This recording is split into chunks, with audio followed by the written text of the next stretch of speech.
삼성전자 이재용 부회장이 이렇게 얘기를 했습니다. 여자한테 처음 혼나서 당황했다.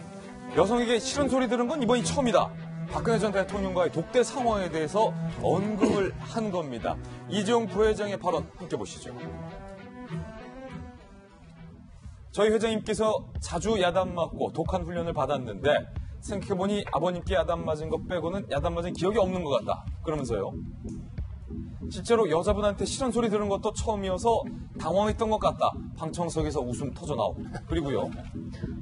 지금 생각해보면 더 유연하게 대처할 수 있지 않았나 싶다. 한번 거르고 전달해야 했는데 후회된다. 이렇게 법정에서 진술을 했는데 김우식 교수님, 그러니까 대통령이 박근혜 전 대통령이 막 혼냈다는 거예요. 들어가서.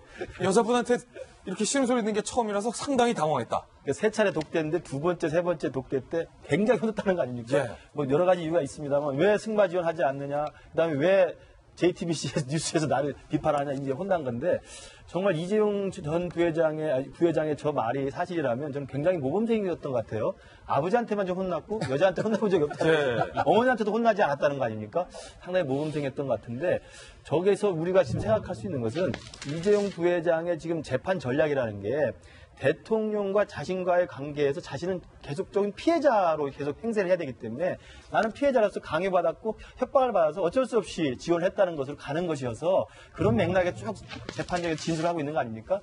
그런 맥락에서 보면 박 전 대통령을 계속 무서운 여자, 나에게 계속 겁박을 했던 여자, 나에게 겁을 줬던 사람으로 묘사를 해야 되기 때문에 저런 식의 증언이 나온 것 같습니다. 문제는 다음 주에 이제 결심 공판하고 이달 말 안에 이제 1심 판결이 나올 텐데, 만약에 저 뇌물죄에 무죄가 만약에 나온다고 한다면 작년부터 1년 넘게 우리 온 국민이 촛불에 나와가지고 국정농단에 대해서 비판했던 이 모든 결과물이 굉장히 위협받을 수 있는 상황이 되는 거거든요. 그래서 저는 이 세 개의 판결, 세 개의 재판이 어떻게 판결날지 굉장히 중요한 관심을 끌고 있다고 보고요.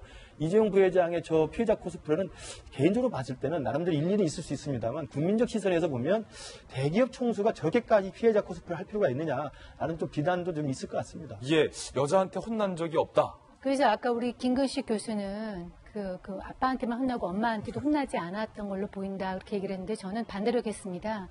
아, 엄마는 여자가 아니었구나. 아, 엄마는 여자가 어떻게 아니었구나. 엄마가 아들을 갖다 야단을 치면서 키웁니까? 엄마도 혼냈겠죠. 예, 아니 뭐 상식적인 거 아니겠습니까? 또 당연히 두드려 맞고요. 그렇게. 많이 혼내셨군요, 또. 예.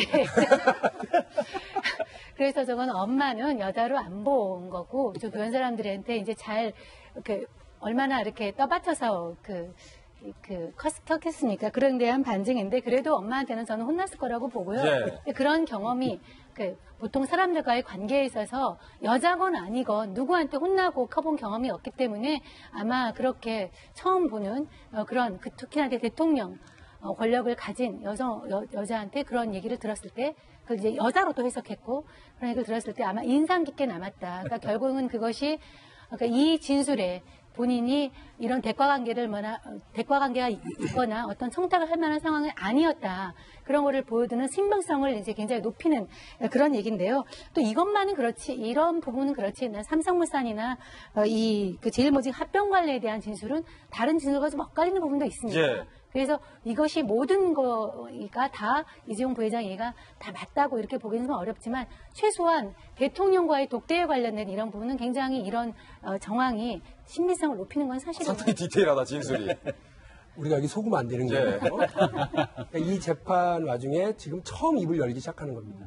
그러면서 제가 볼 때는 그동안 있어왔던 재판 과정에서의 진술, 그리고 논쟁 과정에서 자기가 빠져나갈 수 있는 방향을 잘 잡아서 지금 가고 있다고 보는데, 법정에서 하는 얘기들도 다 자기에게 유리한 것들을 중심으로 얘기하고 있다고 봅니다. 그래서 대통령과의 독대 과정에서 대통령의 압도적인 이런 카리스마에 자기가 눌렸다, 이 얘기를 좀 하고 싶은 것 같은데요. 실제로 보자고요. 2014년 4월에 아버지 이건희 회장이 쓰러지고 나서부터 2015년 9월 합병이 이루어질 때까지 그 1년 과정 전체를 봐야 되는 상황이라고 저는 봅니다. 삼성물산은 삼성그룹 전체의 사실상의 지주회사 역할을 했고요. 가장 주력 기업인 삼성전자의 4.1%의 지분을 가지고 있습니다. 게다가 7%가 넘는 지분을 가지고 있는 삼성생명에 대해서 무려 19.3%라고는 어마어마한 지분을 가지고 있는 회사예요. 이 삼성물산을 먹으면, 이 편 그대로 제가 쓸게요. 이걸 먹으면 날로 전체를 다 먹는 거예요. 끝나는 겁니다. 승계 작업이. 무려 1년 가까이를 이 작업에 쭉 몰두를 해왔습니다. 그런데 지금 맨 마지막 부분에서 맨 마지막 3차 독재 때는 그 이미 합병 과정이 끝난 상황이에요. 왜 저희가 거기 가서 뭐 합병을 도와달라고 얘기를 합니까? 전혀 그렇지 않습니다라고 다른 얘기들을 맞춰서 자꾸 이 논리 구조를 깨려고 그러는데 제가 볼 때는 축구에서 한 골을 넣기 위해서는요. 하프라인 근처에서 볼을 뺏어서 패스를 여러 차례 하면서 상대편의 수비 라인을 무너뜨리면서 들어가는 전체를 봐야 되는데 맨 마지막 부분에서만 맞네 틀리네를 가지고 논방을 지금 하려고 하는 과정에 여자는 나한테 한 번도 싫은 소리를 한 적이 없다. 네. 나는 놀랬다. 이런 얘기를 지금 함으로써 여러 가지 시야를 분산시키고 있는 효과를 낳고 있다고 보거든요.